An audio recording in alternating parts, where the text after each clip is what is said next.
you promised the American people you're going to repeal and replace Obamacare. And this is what you've come up with. This is a bad joke. If people didn't like Obamacare, they're going to hate this. A prescription for disaster. As President Trump often says, bad, sad. We're fulfilling these promises in a very transparent and thoughtful manner. What may well be the most important bill that I will have worked on in my congressional career. I applaud President Trump for working with us to bring forward a bill that's common sense, that lets patients be in charge of their health care decisions. Well, the markup sounds and sights and sounds from those two committee hearings where the bill is actually being written and will likely be changed along the way as there is pushback, not only from Democrats, but as you heard from Republicans. Where are we on all of this? Let's bring in our panel. Steve Hayes, editor-in-chief of the Weekly Standard. Mara Liasson, national political correspondent of National Public Radio, and Matt Schlapp, contributor with The Hill. Okay, Mara, the sound and fury of the pushback, but when push comes to shove at the end of this, I think they're going to have the votes. That's what Why do you say that? I think they're going to have the votes. This is really important. They can't really do much of anything else without doing this.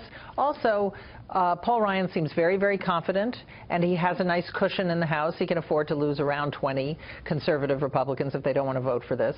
21, I think. Or that's a 21. And I think he can probably pull it off. What's interesting to me is to see if the president starts putting pressure on some of these conservative Republicans. He is going to Kentucky. Well, we think so. They're not confirming that. They're not confirming it, although the Louisville Courier-Journal thinks he's coming. But he's putting pressure on Rand Paul, big holdout in the Senate.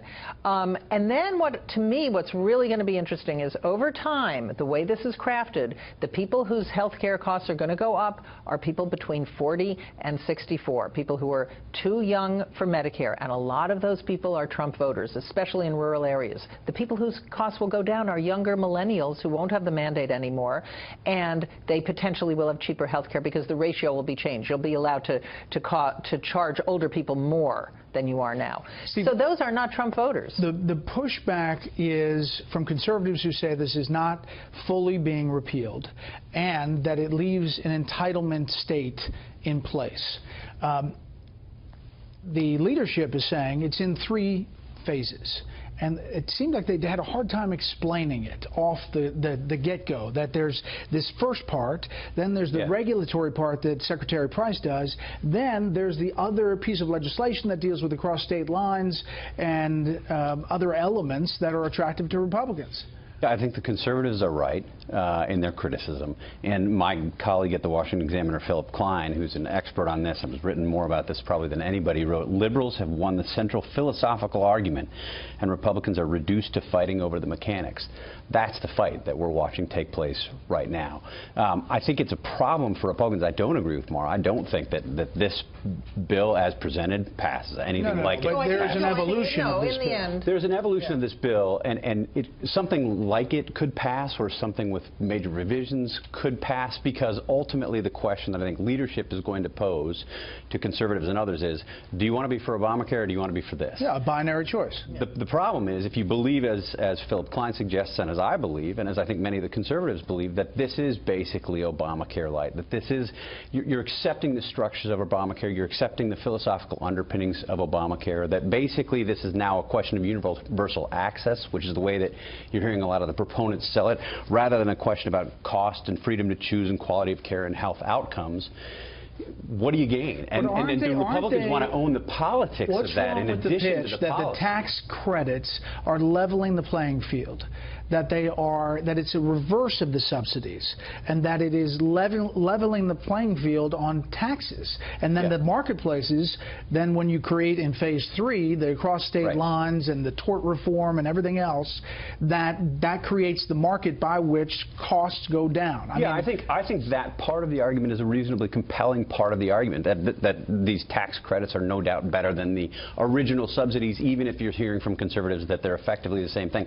I don't think they're necessarily the same thing, but that's one part of the argument. It's not the whole argument.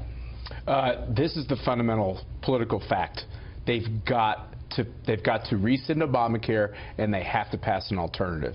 I think the alternative will change greatly, and Paul Ryan and Mitch McConnell, when it gets over to the Senate, would be very smart to have a freewheeling amendment process, allow conservatives to feel like they're part of the creation of this bill. But nobody should be mistaken. At the end of the day, if Republicans fail to rescind and replace Obamacare, they are going to be hurting going forward. Okay, here is some congressmen and also Kellyanne Conway on changing the bill.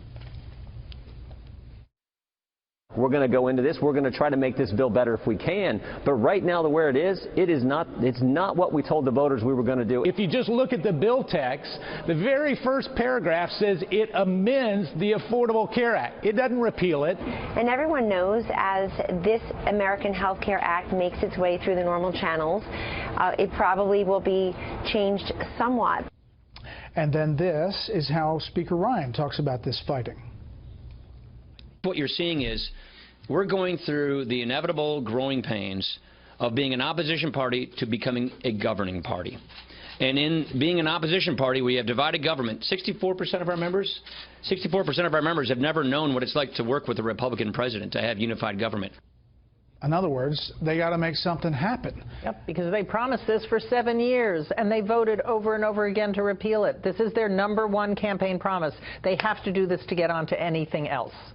All right, but are there going to be enough people who say, well, we don't have to do this because I didn't agree to this? In the end, they're going to say you cannot undercut a new president on his first big legislative How much initiative. political capital will President Trump invest in this? He certainly has committed to invest a lot. What happens over time? Does it all of a sudden become Ryan Care when it looks like it's getting more and more unpopular? We don't know. But he says now he's in selling mode. He's going to go out there. He's going to put pressure on people, hold rallies.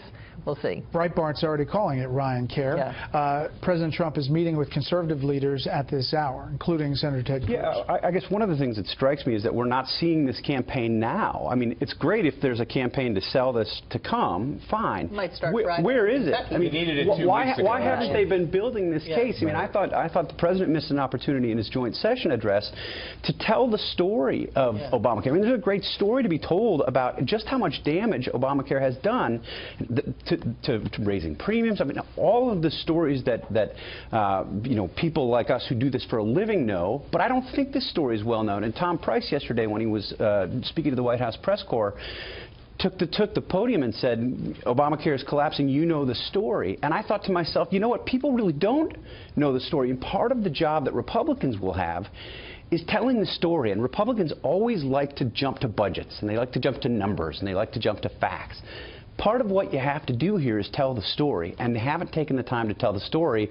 And I think now, after you're seeing Republicans beat each other up for several days, telling the story now becomes harder. But part of the story is that these insurance companies are leaving this year. Yeah, that's right. It is imploding. That's just a fact. And I think President Trump has said several times that he knows Obamacare is going to, you know, it's going to be its own demise pretty soon, but the responsible thing is to come forward. The only thing I would say to what Steve's saying is that we really have been telling the story for 7 years, and guess what? The American people bought it, and they think Obamacare is a failure.